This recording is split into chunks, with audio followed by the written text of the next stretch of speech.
Reflexionamos la lectura del Santo Evangelio según San Juan, capítulo 15, versículos del 26 al 16. En aquel tiempo dijo Jesús a sus discípulos: cuando venga el Paráclito que os enviaré desde el Padre, el Espíritu de la verdad que procede del Padre, Él dará testimonio de mí, y también vosotros daréis testimonio, porque desde el principio estáis conmigo. Os he hablado esto para que no os escandalicéis. Os excomulgarán de la sinagoga. Más aún, llegará incluso una hora cuando el que os dé muerte pensará que da culto a Dios. Y esto lo harán porque no han conocido ni al Padre ni a mí. Os he hablado esto para que cuando llegue la hora os acordéis de que yo os lo había dicho. Palabra del Señor.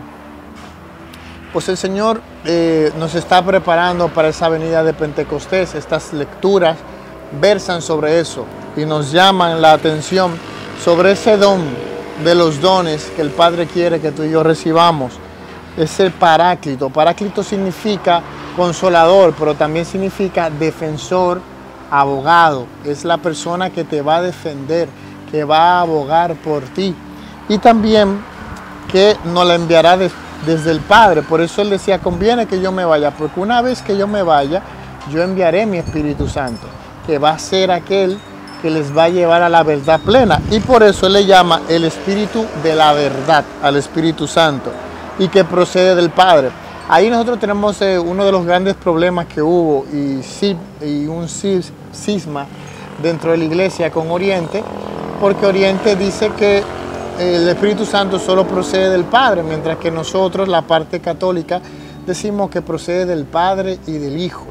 El Espíritu Santo ha sido inspirado por el amor que se tiene el Padre y el Hijo. De ahí sale. Eso viene por nuestra tradición casi total por San Agustín. San Agustín en su libro de Trinitate es que más hace énfasis en esta cómo procede el Espíritu Santo a través del Padre y del Hijo. Y Él dará testimonio de mí, y es lo que el Espíritu ha estado haciendo desde el inicio en la iglesia. Ha estado dando testimonio de Cristo. Por eso la iglesia vive en continua evolución, porque vive dando testimonio de Cristo en el paso del tiempo. Con la historia va caminando el Espíritu Santo y nos va iluminando, nos va haciendo profundizar en el depósito de la fe.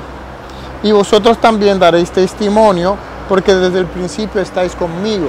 Nosotros, al igual que el Espíritu Santo, estamos llamados a ser testigos de Cristo. Testigos no solamente con la palabra, sino también con nuestra vida, con nuestro ejemplo.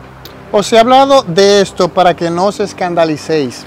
¿A qué se va a referir ahora? A cosas que van a pasar en el futuro, a hechos que Él les está profetizando, por lo cual ellos van a pasar. Os excomulgarán de la sinagoga. Históricamente, los cristianos al principio, ustedes verán en Hechos de los Apóstoles, iban al templo a rezar, iban a las sinagogas a orar.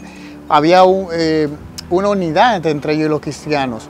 Luego, los mismos fariseos, los rabinos de esa época, pues ellos hacen que expulsen a los cristianos de la sinagoga y que ya no puedan reunirse en el culto con ellos. Y esto también es bueno, porque hizo que se dividiera la iglesia cristiana de la iglesia judaizante, que intentaba judaizar a los cristianos, y le dio más amplitud, más universalidad. Más aún, llegará incluso la hora en que cuando el que os dé muerte pensará que da culto a Dios. Gran ejemplo de eso es San Pablo. San Pablo perseguía a la iglesia, perseguía a los cristianos, y él pensaba que le daba gloria a Dios haciendo eso. Él pensaba que era algo que a Dios le agradaba, que Él entregara a los cristianos a la cárcel y que le dieran muerte. Y esto lo harán porque no han conocido ni al Padre ni a mí. Nadie que persiga a un cristiano conoce al Padre o al Hijo, porque si lo conociera sabe que Dios es celoso con sus hijos. Hay de aquel que escandalice a uno de estos pequeños.